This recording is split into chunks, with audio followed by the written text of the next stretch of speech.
Hello there. Welcome to Storytime. My name's Josh. Thank you so much for being here.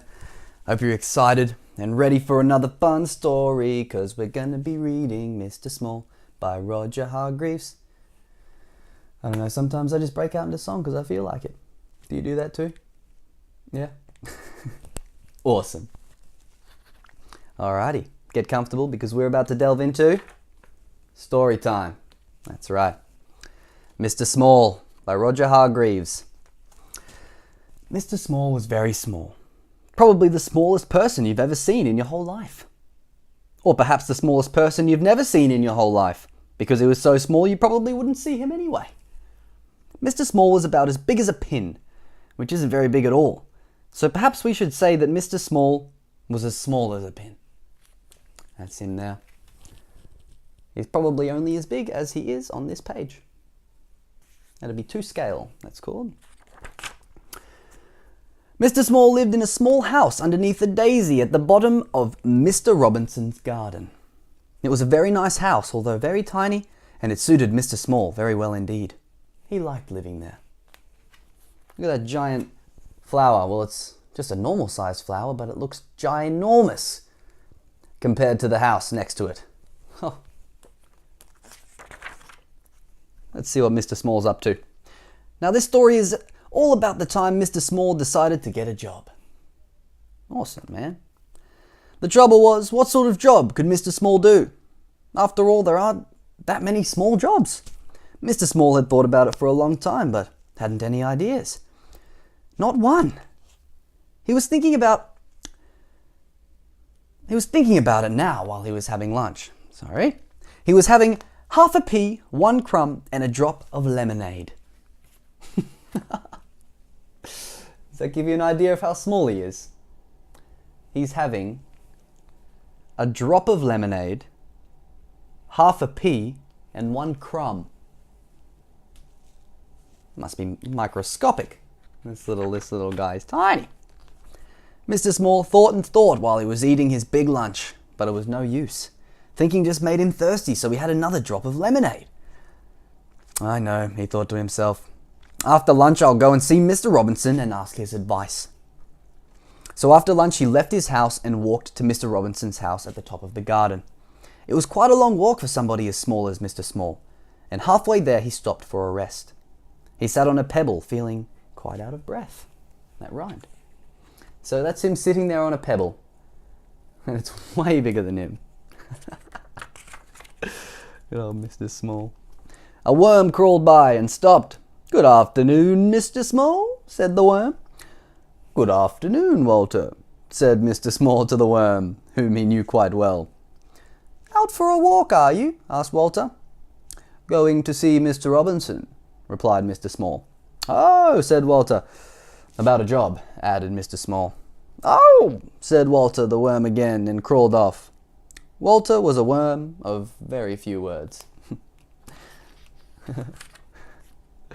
After he'd rested for a while, Mr. Small set off again and walked all the rest of the way to Mr. Robinson's house without stopping once. Look at him compared to this door. Tiny. Knocking on the door there. "Hello." I gave him a deep voice. I don't know, I felt like he needed to be like, "I'm Mr. Small."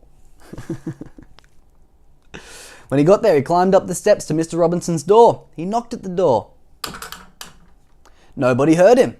He knocked again at the door. Nobody heard him.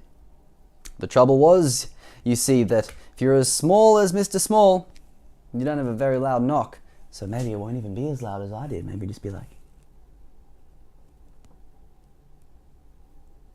"Who's it? Huh? Is there a knock? I don't know." Ha ha. Mr. Small looked up. There, high above his head, was a doorbell. "How can I ring the bell when I can't reach it?" thought Mr. Small to himself. He started to climb up the wall, brick by brick, to reach the bell. He had climbed up 4 bricks when he made the mistake of looking down. "Oh dear," he said, and fell. Bang! "Ouch," said Mr. Small, rubbing his head. Climbed up a couple of 4 bricks and couldn't make it. Fell. Ouch. Just then Mr. Small heard footsteps It was the postman. The postman came to the door, posted his letters, and was just about to leave when he heard a voice. "Hello," said the voice. The postman looked down. "Hello," he said to Mr. Small. "Who are you?" "I'm Mr. Small," said Mr. Small. "Will you ring the bell for me, please?" "Of course I will," replied the postman in answer to Mr. Small's question, and reaching out, he pressed the bell with his finger. You want to do a bell sound with me? Ding dong. Yeah. "Thank you," said Mr. Small. "My pleasure," said the postman, and off he went. Mr. Small heard footsteps coming to the door, and the door opened. There's Mr. Small there, standing at whoever's answering the door's feet. They do have nifty-looking shoes, spirals on them. Mr. Robinson opened the door and looked out. Oh, it's Mr. Robinson's door, of course. "That's funny," he said. "I'm sure I heard somebody ring the bell." He was about to shut the door when he heard a little voice. "Hello," said the voice. "Hello, Mr. Robinson." Mr. Robinson looked down and down. He'd be like, "Ooh. Hello," he said. "What are you doing here?" "I've come to ask your advice," said Mr. Small to Mr. Robinson. "Well," said Mr. Robinson, "you'd better come in and have a talk." Mr. Small followed Mr. Robinson into the house and perched on the arm of Mr. Robinson's favourite chair. He told him how he couldn't think of a job that he could do. Mr. Robinson sipped a cup of tea and listened. That's them there having a chat. Mr. Robinson on the couch, his tea over here, and then little Mr. Small there on the other armrest. Just hanging out, having a chat. Need some advice from Mr. Robinson. "So you see," Mr. Small explained, how difficult it is. Difficult isn't a word. "Yes, I can see that," said Mr. Robinson, "but leave it to me." Mr. Robinson knew a lot of people. Mr. Robinson knew somebody who worked in the restaurant and arranged for Mr. Small to work there, putting mustard into mustard pots. But Mr. Small kept falling into the pots and getting covered in mustard. So he left that job. He's got a little hat of mustard there. Poor Mr. Small. Mr. Robinson knew somebody who worked in a sweet shop and arranged for Mr. Small to work there, serving sweets. But Mr. Small kept falling into the sweet jars, so he left that job. I don't know about you, but falling into the jar of sweets at work, that doesn't sound that bad. You should keep that job. Mr. Robinson knew somebody who worked in a place where they made matches and arranged for Mr. Small to work there, packing matches into boxes. But Mr. Small kept getting shut in the boxes with the matches, so he left that job. Oh, poor fellow, look, the matches are as big as him. So he ended up in the boxes with them. Wait, not funny, poor Mr. Small. Mr. Robinson knew somebody who worked on a farm and arranged for Mr. Small to work there, sorting out the brown eggs from the white eggs. But Mr. Small kept getting trapped by the eggs, so he left that job. Who would have thought eggs could trap something? Chicken's not even alive yet. "What are we going to do with you?" Mr. Robinson asked Mr. Small one evening. "Don't know," said Mr. Small in a small voice. "I've got one more idea," said Mr. Robinson. "I know somebody who writes children's books. Perhaps you could work for him." And Mr. Robinson and Mr. Small there. He's got him on his finger. So the following day, Mr. Robinson took Mr. Small to meet the man who wrote children's books. "Can I work for you?" Mr. Small asked the man. "Yes, you can," replied the man. "Pass me that pencil and tell me all about the jobs you've been doing. Then I'll write a book about it.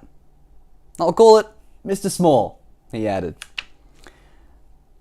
"But children won't want to read a book all about me," exclaimed Mr. Small. "Yes, they will," replied the man. "They'll like it very much." There's Mr. Small there with his pencil. What do you think? Do you think you've enjoyed the story about Mr. Small? Yeah, definitely. And you did, didn't you? Yeah. Well, that's Mr. Small done for today. Thank you so much for being here and reading the story with me. If you like these, please subscribe, click that bell below, and visit the page and read stories whenever you like. I'll be back again really soon with another story from the Mr. Men library, and eventually we're getting into the Little Miss library as well, so stick around for that. Plenty of good books to come. Alright, bye for now, but not forever.